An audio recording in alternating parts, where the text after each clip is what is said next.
In this video, I'm going to give you an introduction how to install and start with the VPin Studio. And we start with downloading and installation. And after that, I'm going to show you the first steps that you should do once you have installed and set up everything. So first of all, you have to visit the GitHub page for the VPin Studio. You will find the link for the website in the video description below. Once you visit the GitHub page, you have the README and also this description of the download section.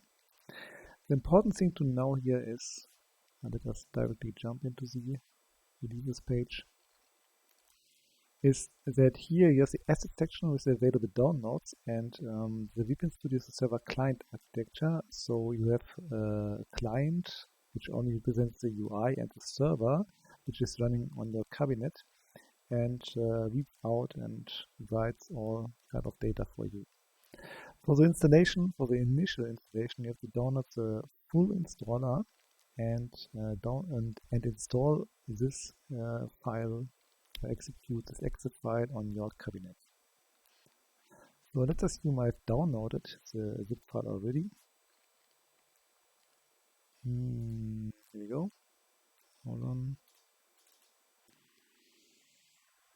And we start with installation. So this is pretty straightforward. And I choose here Pinball X. I strongly assume you have PinUP Popper as front end. Right now the studio supports Pinball X and PinUP Popper. I choose here Pinball X only because there's one additional step required for the asset management. So, but the basic steps are the same. So let's stick with that, and hit the install button. The actual front end selection happens after the installation. So I've only used the Pinball X folder name to differ the different installation I have here on my PC. So once the installation is finished, we launch the studio. And what you see next here is a so-called launcher, because you can configure different connections to different VPins. So if you have more than one VPin, you could configure them all from your laptop if you want, and can just remote administrate it by creating a new connection with an IP name or host. Here we are on the cabinet itself, so we first have to install the service. And here's the already mentioned front-end type selection. I choose Pinball X, and it must point to the installation folder of Pinball X, otherwise an error will be shown. And the next step is the initial table scan. So first, the server is started. That's why we have to wait here a bit. And once the connection is established, all your tables that you have installed in Pinball X or PinUP Popper will be scanned for the ROM names, high score file names and stuff like that. And once this scan is finished, we will see all the tables and can administrate them.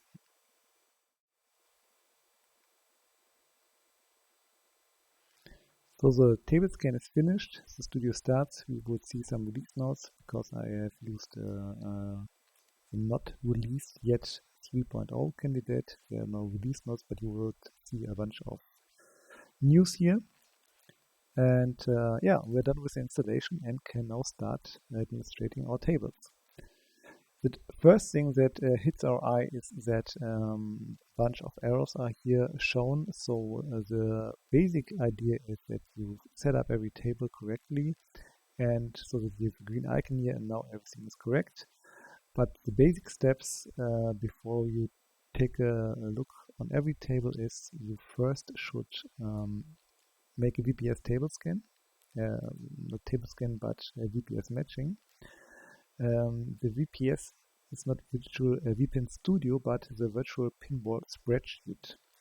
The mapping here is created so that the VPin Studio knows what table and version you've installed, so it can show you, hey, a new update is available, you might want to update the table or backglass or alt sound or whatever. So what you do first is you click here on auto match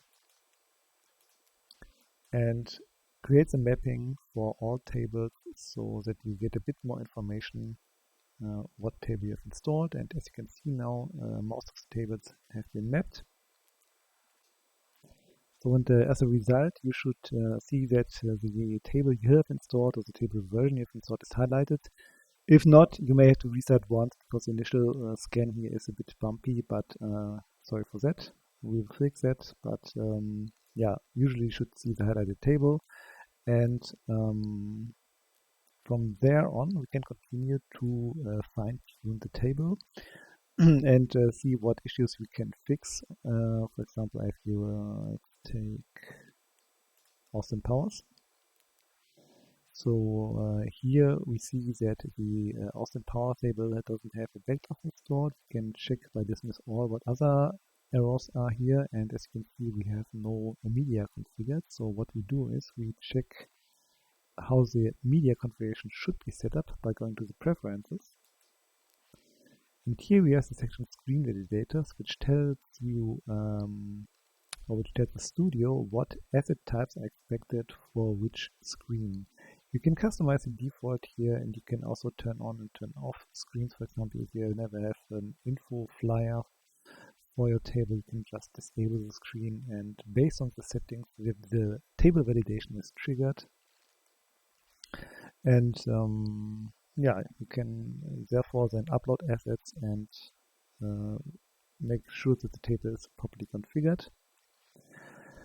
Two important dialogues that are usually used is for one the table data manager, which gives you an overview about all the metadata of the table. You can also rename the files and see how the score data is mapped, and also the metadata that is stored in the front end, either PinUP Popper or Pinball X. And the next important thing is the table asset manager.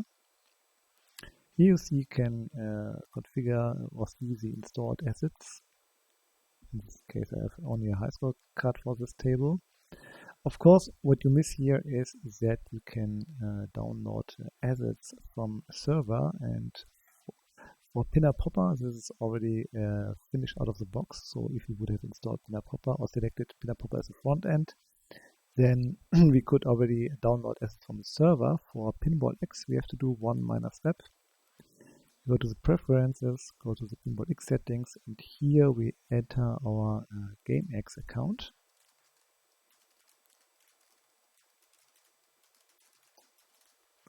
Test connection. Yep, works. And once we've done that and open the table manager again, or the asset manager, sorry. Hold on. Yeah, no. You see the asset search has come online, and we can now download real icons or any other assets downloaded from gamex.com and manage our table assets. That's all for this quick start. You will find additional videos for different aspects of configuration possibilities on YouTube. So far, I hope you get started with this short introduction, and yeah, have fun and goodbye.